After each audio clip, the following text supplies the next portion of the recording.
കോട്ടയം പുതുപ്പള്ളിയിൽ സ്വർണം പൂജിക്കാനെന്ന പേരിൽ കബളിപ്പിച്ച് സ്വർണം തട്ടിയ കേസിൽ യുവതി അറസ്റ്റിൽ. പാലാ കടനാട് സ്വദേശി ഷാജിദ ഷെരീഫിനെയാണ് കോട്ടയം ഈസ്റ്റ് പോലീസ് പിടികൂടിയത്. കഴിഞ്ഞ മാസമാണ് പുതുപ്പള്ളി ഇരവിനല്ലൂർ സ്വദേശിയുടെ 12 പവൻ സ്വർണം 2 യുവതികൾ തട്ടിയത്. ജോസി ബാബു വിവരങ്ങൾ നൽകാൻ അയച്ചിരുന്നുണ്ട്. ജോസി, എപ്പോഴാണ് ഇവരെ പിടികൂടിയത്? ഏത് രീതിയിലായിരുന്നു ഇവരുടെ തട്ടിപ്പ്?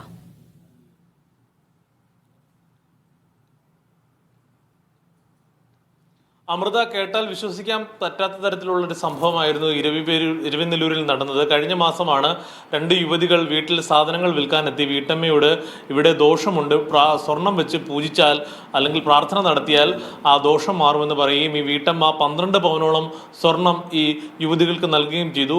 പിന്നീട് ഇവർ ഈ സ്വർണവുമായി മുങ്ങുകയായിരുന്നു. പക്ഷേ ആദ്യഘട്ടത്തിൽ ഈ കഥ പോലീസ് പോലും വിശ്വസിച്ചിരുന്നില്ല. പിന്നീട് ഗൗരവതരത്തിൽ പോലീസ് കേസ് അന്വേഷിച്ചപ്പോഴാണ് കേസിൽ ഇപ്പോൾ നിർണായകമായ ഉണ്ടായിരിക്കുന്നത്. കേസിലെ പ്രതിയെ പിടികൂടിയിരിക്കുന്നത് ഷാഹിദ ഷെരീഫ് എന്ന കടനാട് സ്വദേശിയാണ് ഈ കേസിലെ പ്രധാന പ്രതി. ഇവരുടെ അടക്കം രേഖാചിത്രം നേരത്തെ പോലീസ് പുറത്തുവിട്ടിരുന്നു. ഇവരുടെ ഈ ഫോൺ രേഖകളടക്കം പരിശോധിച്ചാണ് ഇപ്പോൾ ഇവരെ പിടികൂടാൻ സാധിച്ചത്. ഇവരുടെ രേഖാചിത്രം പുറത്തുവിട്ടപ്പോൾ ഇവരുടെ സമീപവാസിയായ ഒരാൾ ഇവരെ തിരിച്ചറിയുകയും അത് പോലീസുമായി ആ വിവരം പങ്കുവെക്കുകയുമായിരുന്നു. തുടർന്ന് പോലീസ് ആ ദിവസങ്ങൾ ഈ പിടിയിലായ ഷാഹിദയുടെ ഫോൺ ടവർ ലൊക്കേഷൻ പരിശോധിച്ചപ്പോൾ ഈ ക്രൈം നടന്ന സ്ഥലത്തുണ്ട് എന്ന് മനസ്സിലാക്കി അങ്ങനെയാണ് ഇവരെ അറസ്റ്റ് ചെയ്തത്. കോട്ടയം ഈസ്റ്റ് പോലീസാണ് ഇവരുടെ അറസ്റ്റ് രേഖപ്പെടുത്തിയത്. ഇവരുടെ കൂട്ടാളിയായ യുവതിയും ഉടൻ പിടികൂടുമെന്നാണ് പോലീസ് അറിയിച്ചിരിക്കുന്നത്.